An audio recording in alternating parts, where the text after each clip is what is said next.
Allah membuatnya berhasil. Diambil dari Nats 2 Tawarik 26 ayat 1 sampai 15. Raja Uzia.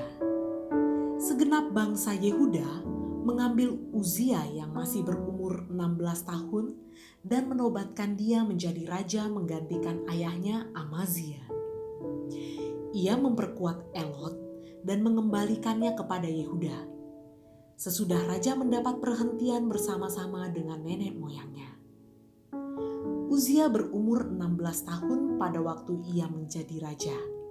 Dan 52 tahun lamanya ia memerintah di Yerusalem. Nama ibunya ialah Yekholia dari Yerusalem.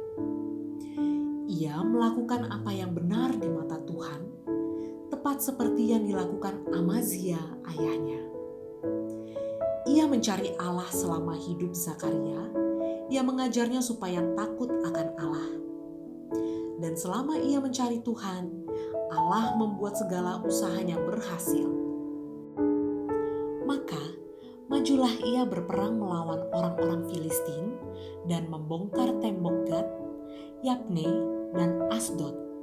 Lalu, mendirikan kota-kota di sekitar Asdod dan di lain-lain wilayah orang Filistin. Allah menolongnya terhadap orang Filistin dan terhadap orang Arab yang tinggal di Gur Baal dan terhadap orang Meunim. Orang-orang Amnon membayar upeti kepada Uzia. Namanya termasyur sampai ke Mesir karena kekuatannya yang besar. Uzia mendirikan menara di Yerusalem, di atas pintu gerbang sudut, di atas pintu gerbang lebak, dan di atas penjuru, serta mengokohkannya. Ia mendirikan juga menara-menara di padang gurun dan menggali banyak sumur karena banyak ternaknya, baik di dataran rendah maupun di dataran tinggi. Juga ia mempunyai petani-petani dan penjaga-penjaga kebun anggur di gunung-gunung dan di tanah yang subur, karena ia suka pada pertanian.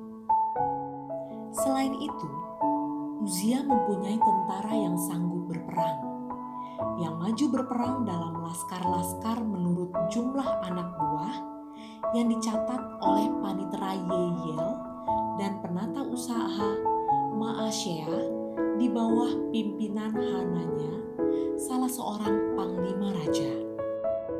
Kepala-kepala puak pahlawan-pahlawan yang gagah perkasa itu seluruhnya berjumlah 2.600 orang. Di bawah pimpinan mereka terdapat satu bala tentara, terdiri dari 307.500 orang yang gagah perkasa dalam berperang untuk membantu raja dalam menghadapi musuh.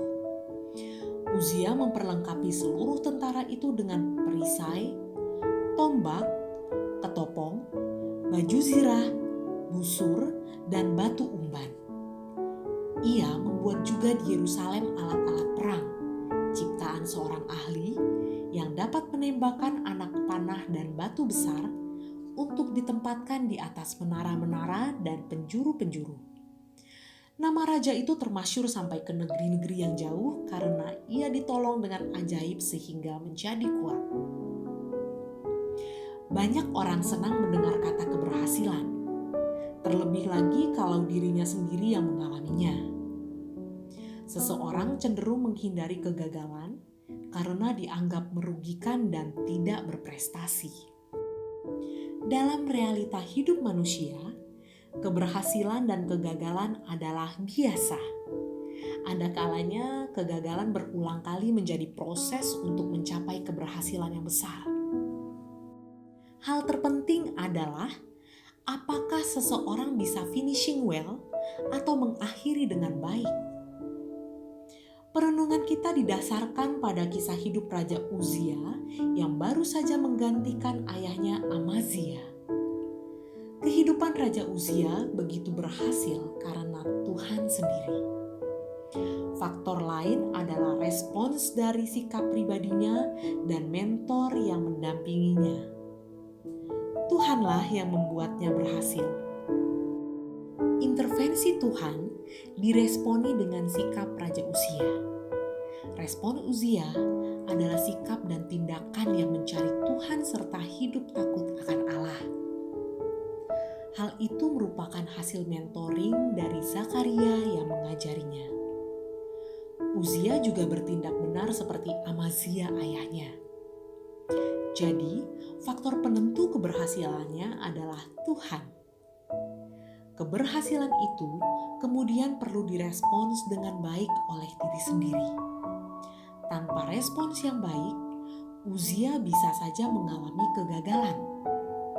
Dalam hal ini, masing-masing memiliki peran dan tanggung jawab tersendiri.